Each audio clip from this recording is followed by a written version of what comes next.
often say good is the enemy of great. Well, with FND, to be quite honest, good is like amazing. So what I want to talk about as part of today is really about living with FND. And that is the theme of these socials around FND life. It's how do I go to work? How do I go to the gym? How do I go traveling so much, both personally and with work? And since my last update that I did, it's now been about 2 years. I was diagnosed with FND, Functional Neurological Disorder, a brain disorder, a disconnect between the brain and the neurological system.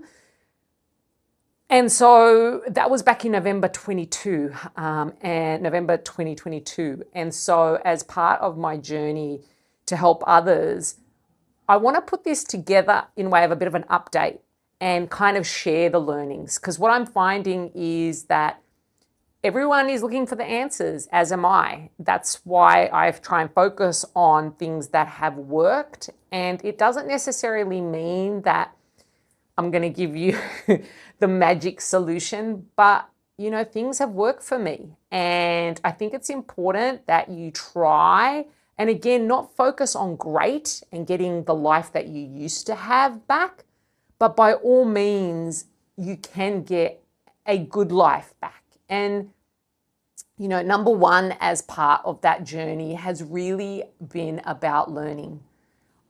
I wasn't ever so focused on my body or learning about the brain or understanding the kind of relationship between the brain and the body, but I certainly have had to learn about this and really start to understand what that means for my body now with FND. And I mean, that's not an easy thing to do because at the end of the day, a lot of the medical professionals that we work with don't necessarily understand FND, let alone the symptoms. They still don't know why FND happens. But, you know, even in the period that I have been looking at research and looking online and to really trying to leverage any kind of channel I can to find learnings of people around the world, I think it's really important of educating yourself as much as you can so that you can help educate others. It is unfortunately a part of the FND journey. It has been so misunderstood and left on the sidelines for so long that now, in order to truly understand the updates and the enhancements that they've done around research, which they've done a lot in the last 12, 24 months, you can really see a spike of focus in the medical community around this condition, which is amazing because FND is so complex. It encompasses so much. Anything could really go glitchy. And so it's really important that you start to understand what FND is, but also start to understand your body. Your body is the next thing.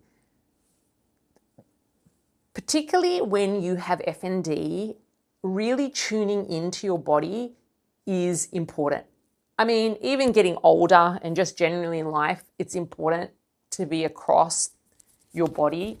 But once your body starts not to operate in a passive way, i.e. you don't have to think about it, it's really important that you pay attention when you're doing things. Simple things such as walking that you took for granted. You have to actively sometimes think about walking to ensure that you walk. I know with me, the more fatigued I am, if I'm triggered by emotions, my walking, among other things, quite easily goes out the window.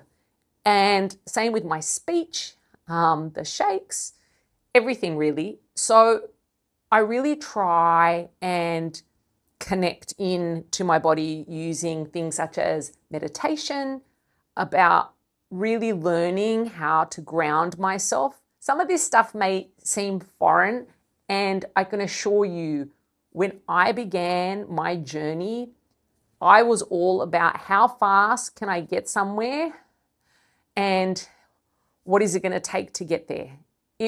There was no consideration around my body being in a condition that will be able to get me there. It was such an afterthought.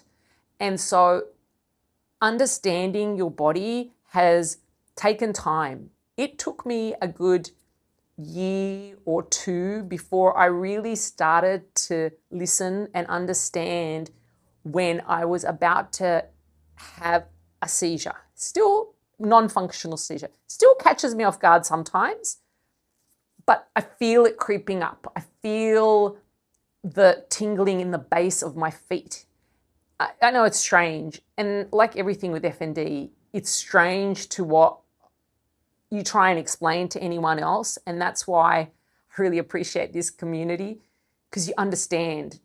You will start to feel triggers coming on for your symptoms. And these are the cues that you need to start tapping into for your body.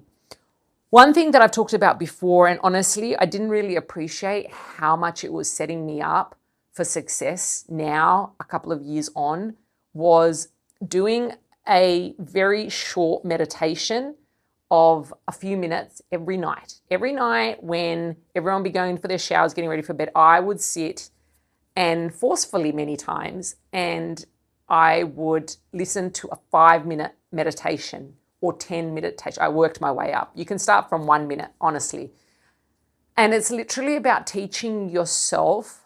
And a lot of the things with FND is about teaching. It's you are reconditioning, reteaching your brain how to do things. And it's not do things like you used to do them or, do them like someone else. It is just reteaching your brain a different way. With FND, things have gone awry, and the longer that we keep doing things mistakenly, the longer the brain understands that that's correct. Look, I was very fortunate to be diagnosed early on. In saying that, I still have triggers and I still have episodes, and my speech struggles even in this recording. But it's important to start focusing in on those. Plan. I used to plan before. Planning with FND is different. Again, going back to the analogy of good is the enemy of great. Before, I was far more of a perfectionist. And I still do a plan when we go on holidays with the help of Gemini, thankfully. But it was to a minutiae level. And with FND, when I say plan, it's planning to help you get through situations rather than planning to have the most incredible, flawless experience. It's all about trying to plan as much for yourself, for your body. An example of that was around my travels, for example. When I go traveling now, I went to Nashville by myself last year for the first time from Sydney. This year, I went to San Diego by myself. I often go nationally by myself now. I travel quite a bit even with the family, which is amazing. Each time isn't flawless, but huge improvement to when I started. When I started, I had such bad symptom triggers when I would get to the airport that as soon as I would go through to the checks, for example, even on that trip last year to Nashville on my own, I full broke into a non-functional seizure as soon as I left my family at the departures. And so what I did in preparation to all of this travel to get me to a point where I am today, where I don't have those flare-ups after I leave my family at the airport. I can get to the airport by myself and get through travels on my own, because I started off with going to the airport by myself. I went for a couple of weeks where I would go maybe once or twice a week to the international airport by myself. And then I would walk around. I swore if anybody would see me coming each week, they would have thought, who's this mad woman? But I would wear the lanyard, which is the invisible disabilities. And at our airports in Australia, it is recognised. So they would see that if there was any concerns that I was repeatedly going there. And I did that for a few weeks, and then I traveled with my family, and we walked through the process.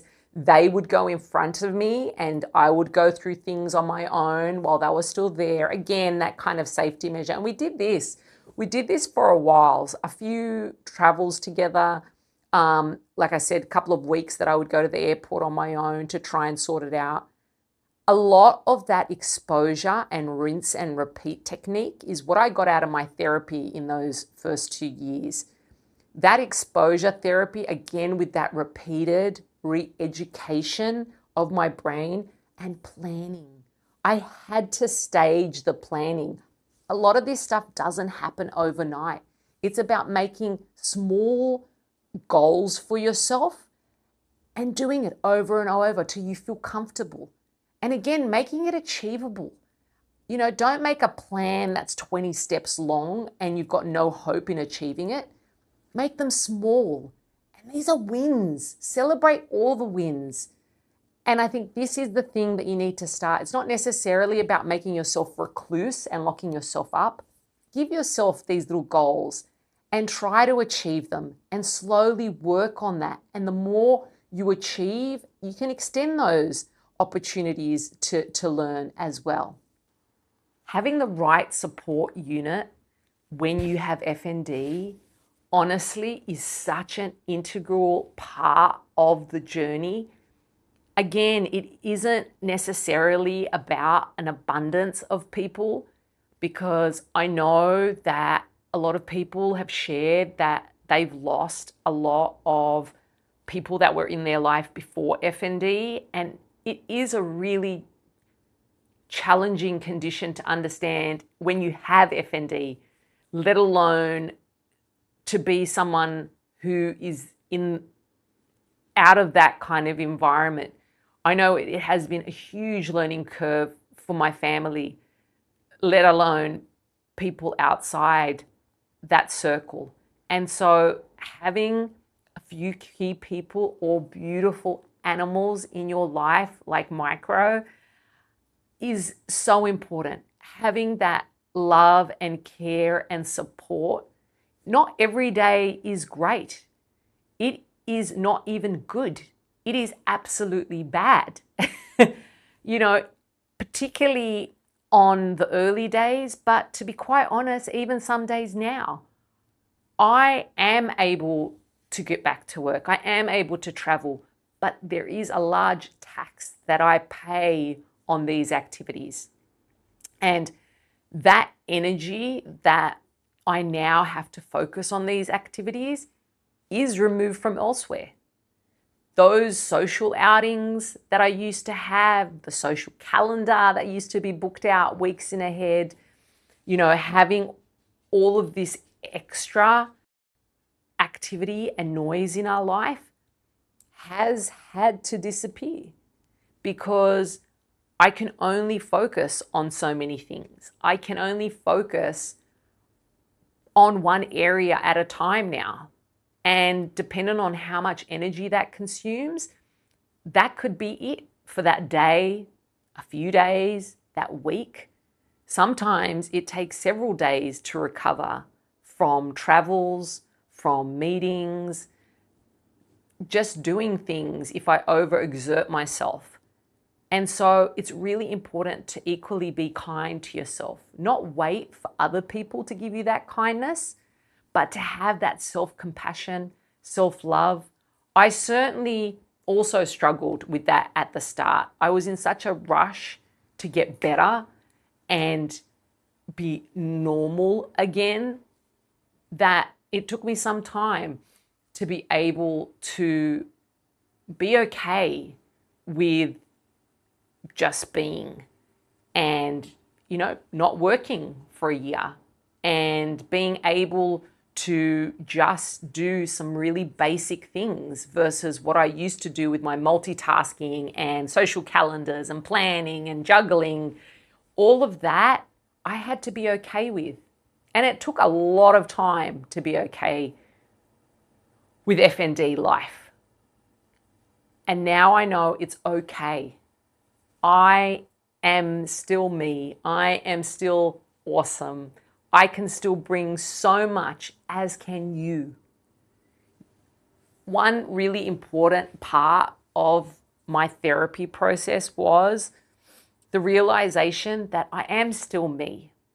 Deep down, before FND, with FND, I'm still me, as are you. Don't forget that. I hope today's session has been helpful. Subscribe, comment. I look forward to hearing from you. Take care.